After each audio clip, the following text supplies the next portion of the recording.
within Firefox, you can call console.log with anything, and we'll go ahead and log it here. And that gives you the ability to, it's like a better alert, right? If you call alert, you have to click the stupid button and it drives you nuts.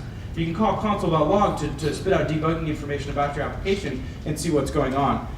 So the other really nice thing that you can do with the console is you can actually run JavaScript code, and it will happen immediately within the context of the page.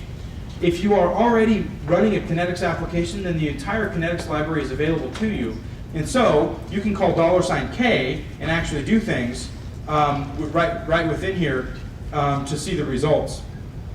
So I'm going to click run on this little option here and scroll back over. And apparently got pissed about something. That's interesting. Oh, I'm missing a quote. So this is the results of the function from jQuery, which turns out to be a DOM element, which I can go in and I can expect also within, it'll take me right within the DOM. So there's a couple of other options. One of them is that if you're inserting text or HTML into a page, it's really nice to know and try to find the CSS classes and the IDs in the DOM structure of the website that you're trying to annotate. There's a little symbol over here that looks like a little button with a cursor. And if you click on it, it puts you into what's called inspect mode. And I'm going to have to zoom out in order to demo this. But as you hover the page, it will actually highlight different available DOM elements so that you can figure out what they are and then do something to annotate them. And so it'll take you within the HTML of what's happening. And if I wanted to like replace this image or change the text underneath it, then I'm able to see what IDs or classes are available for me to construct a CSS selector to access that element. And that's really handy. The other thing that's really handy about this is you can actually directly debug browser extensions. So down here, when Kynetx is applied on a page via endpoint, the tags appear, script tags appear towards the bottom of the body element within the page. And so the first one I'm going to expand here contains a Kynetx config object planted there by the browser extension that's running this application, which is in this case a Lite. And so you can see, for example, here's the rule set ID of the application that is running.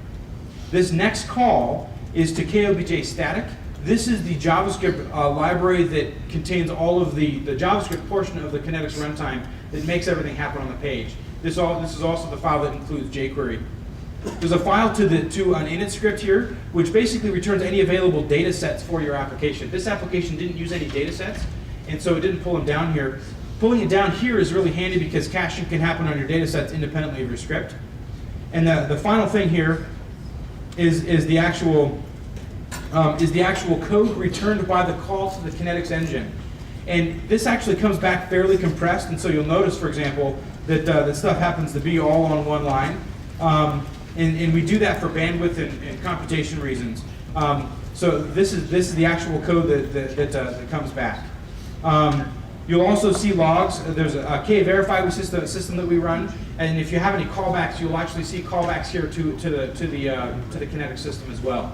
So one of the things that you can do if you're wondering why your Kynetx application isn't running when you expect, then open up the site and look at the HTML, and if you do not find Kynetx tags at the bottom of the page, that means your endpoint or your browser extension or the information card or whatever you're using is not properly planting tags.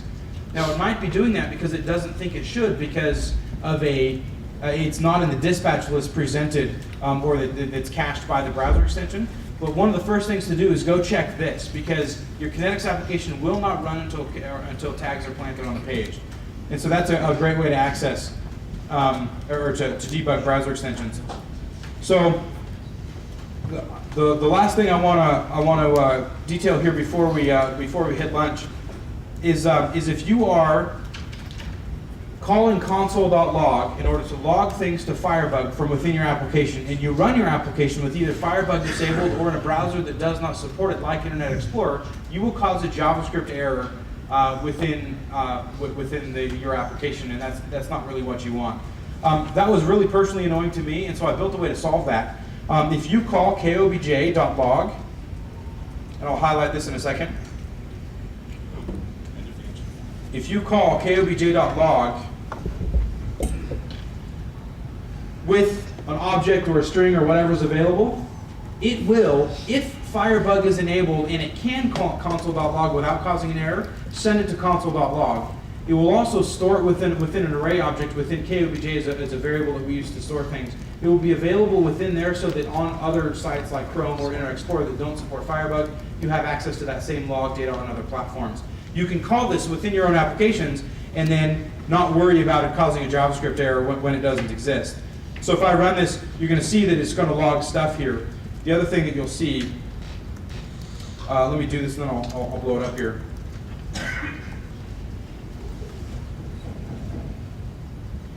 Is that there's an array object within KOBJ which will give you all of your log elements back as well. And this is a message, for example, that we're logging right now from within our production runtime that uses this method internally. And so you can see all of the same log elements within other platforms. So if you want to use console.log, consider using KOBJ.log instead, because it will allow you to leave your logging comments in and not cause problems when you're testing or deploying on other platforms. So this summarizes my list of things that I want to talk about today, the tools that I could give you in order to help you debug Kynetx applications and be able to take care of some of the advanced features. I know lunch is coming up, so if you have a really important question you're dying to know, ask it now. If not, find me, and I'll answer it for you personally. Steve. Sam, are you in a position to show the Craigslist card, including your Play Nice feature? Play Nice to Craigslist feature? I don't think that card has ever been shown, and I think it would be interesting. So not quickly, but let me talk about this concept. So what Steve asked me is that we have a card that I created as a demo a while ago called the Craigslist card, which pulls images from the detail page of a Craigslist image and actually pulls it up to the listing page, so you can actually see the pictures without clicking in. Now what I did there, Steve asked me to highlight something that I called Play Nice. What it does, in order to not denial of service attack the Craigslist system, is that I only run that function on the listing items that you can see in your browser. As you scroll down and it detects that, it actually loads those additional images on the fly. I can do it for the whole page at once, but it's really not being nice to Craigslist because most people aren't going to scroll down that far and I'm pounding their system unnecessarily. So to play nice with Craigslist, I've been gentle with them and I've only preloaded the data that you're actually going to see in your screen. So if you actually scroll down really fast, you can see it sort of loading on the fly. And when you're doing things to other people's websites, you're pulling content directly from them, be nice to them. If you cause a problem to them, they're going to notice it and they're going to shut you down and get into a turf war. If you play nice, you're not even going to show up in their logs. I'm sure Craigslist hasn't even recognized from a system load perspective that we're even doing this. And so when you're doing advanced things with JavaScript, play nice with the people that you're doing, or that you're loading data from or other things, to not cause them problems. We need to be good neighbors on the internet, and this is one of the ways that we can. Question? So I'm seeing an issue here where you're typing out HTML that's loaded into an iframe. But so for example, I've got a page here that I use client-side XSLT for, so it's not rendered. So is that an issue on you guys? If you don't see straight HTML, you just leave it alone to rewrite? I'm unclear with the question. So from the proxy server, he's not seeing the schedule being injected into this site that uses XSLT on the client. Okay, so the question is that that XML, raw XML is being rendered client-side. the question is he's using the proxy and he's not seeing some of our proxy rules run correctly on one of those websites. I have two answers for that. The first one is, this is the first time we've ever deployed the proxy for this many people on this many websites. And so we've been finding all sorts of issues the entire conference. We've been trying to dance around those and evade them as best as we can. We're learning kind of a lot, and we will be continuing to update our engine so that it doesn't have problems. Well, the biggest problem I see here, and so I'm interested to hear how you're going to solve this, is if you have a page filled with iframes, right?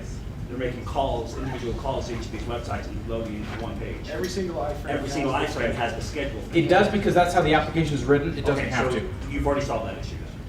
Well, it's the way the rule runs, right? it depends what you mean by solved. You can control whether or not that happens or not. And so you can decide whether you want to fire the rule or not based on what's going on. It's relatively easy to detect that you're in an iframe from a JavaScript perspective and prevent any of that from happening. Right. Yes. So, and the other question was on pages that load XML and style them with a style sheet. There's nothing that prevents you from modifying the XML that will then be automatically redecorated with the style sheet in the browser. And so instead of modifying HTML, you'd be modifying XML. Right. That's all going to be custom XML, not necessarily. It's going to be custom XML to the site the same way that it would be custom HTML to the site. Not necessarily, because XML allows for a broad range of